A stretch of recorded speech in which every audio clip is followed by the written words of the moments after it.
प्राकट्य दिवस समारोह के पावन अवसर पर हम सबों के बीच में मुख्य अतिथि के रूप में पधारे हैं और हम सब आज इस पावन मेला में आपका स्वागत सम्मान कर रहे हैं। आप सभी कट्टर ध्वनि करते रहे जब तक इनका स्वागत सम्मान हो रहा है। श्री पंकज भाई मोदी जी का इस पावन मेला में स्वागत सम्मान हो रहा है। आप विहंगम योगी केवल ज्ञान आभा मिलिया व्यक्ति बस में जा रहे हैं और आप इस पावन अवसर पर पधारे हैं और इस पावन मेला में आपसे प्रार्थना होगा आप अपने दो शब्द यहाँ पर उपस्थित भक्तों को प्रदान करने की कृपा करें।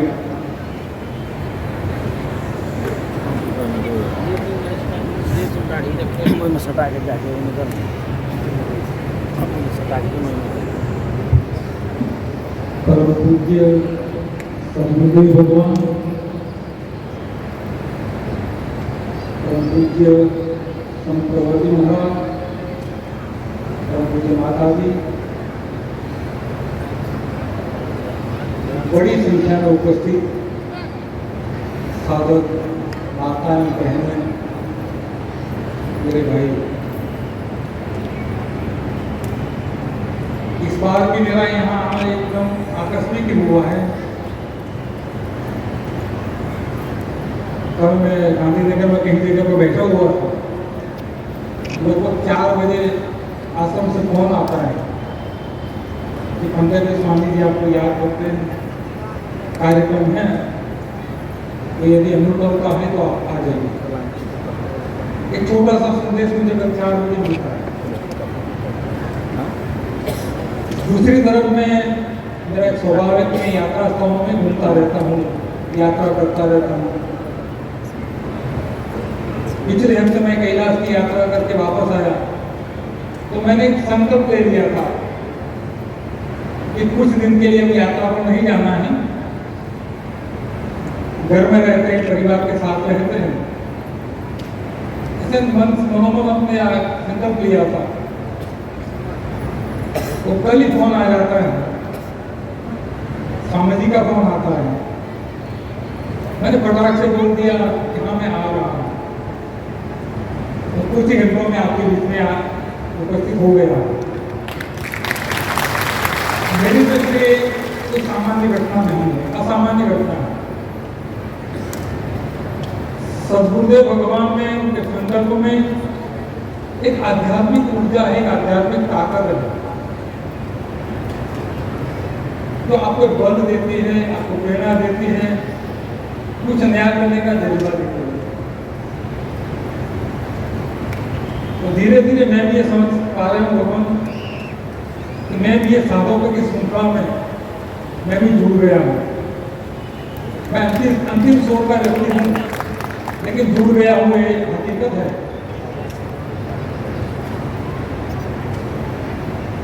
आज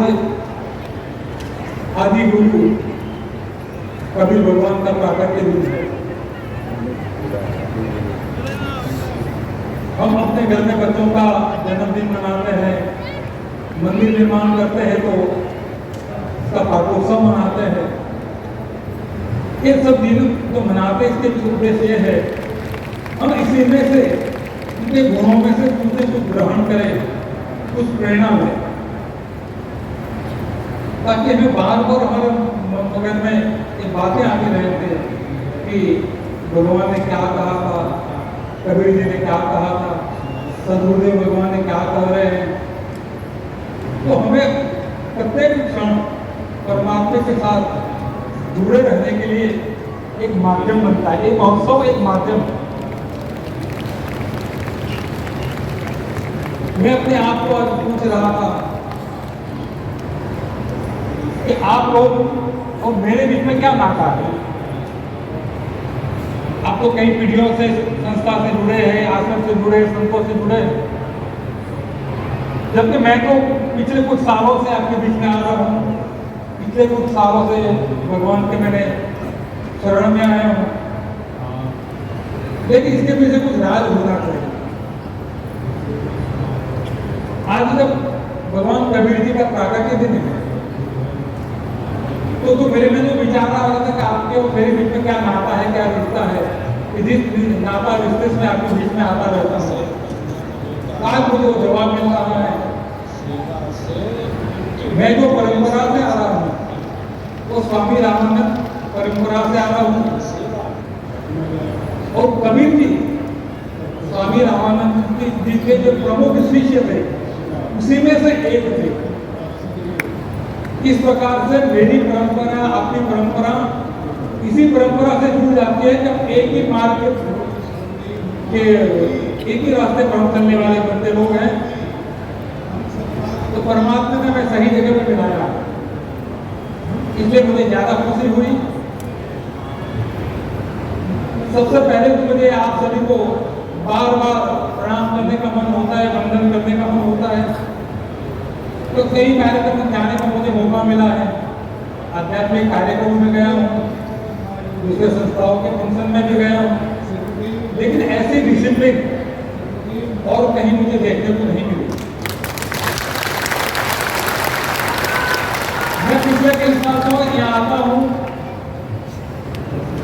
मैं रात को 1 बजे भी यहाँ आपके बीच में खड़ा रहा हूँ, 10 बजे भी, अभी भी देखो 10:30 बजने आए, आप लोग करीबन 5:30-6 बजे से बैठे हैं। ये कोई आध्यात्मिक तत्व तो एक प्रेरणा आपको दे रही है, इसी के कारण, इसी बल पर आप 4-4, 5-5, 6-6 घंटे से यहाँ बैठे हैं। ये भी एक बड़ी साधना है, बड़ी साधना है मेरी दृष्टि से।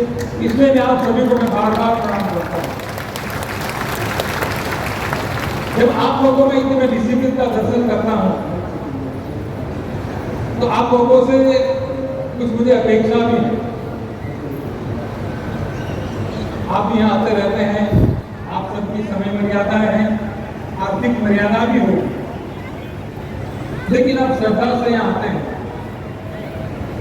अपने यहाँ जो मंदिर भगवान ने बनाया है, अवैध मंदिर, ये भव्य अति भव्य मंदिर है।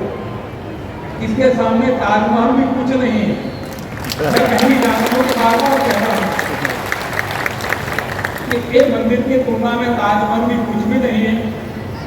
ऐसा अनमोल चीज, एक अनमोल मंदिर भगवान ने हमें बना के दिया है, तो हम सबका भी कर्तव्य बनता है इसको स्वच्छ रखें।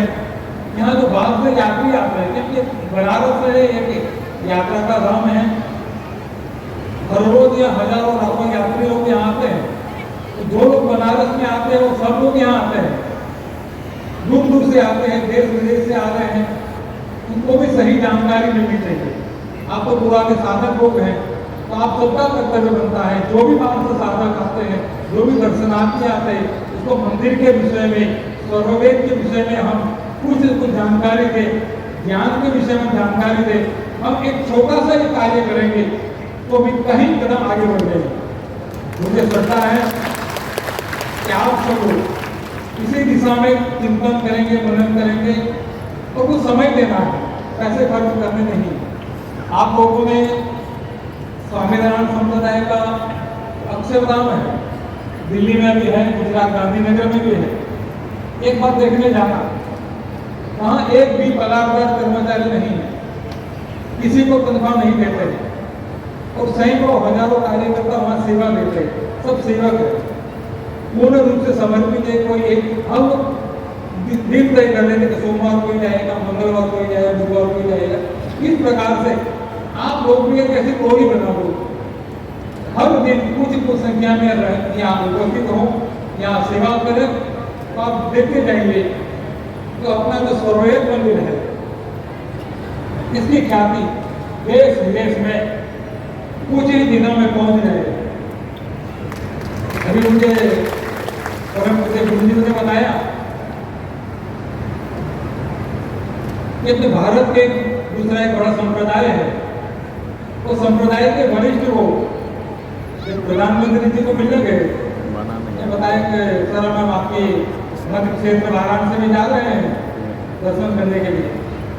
तो प्रधानमंत्री जी को कहने का आप जरूर जाइए, लेकिन आप सर्ववेद मंदिर जरूर जाना, वो देखने जाना।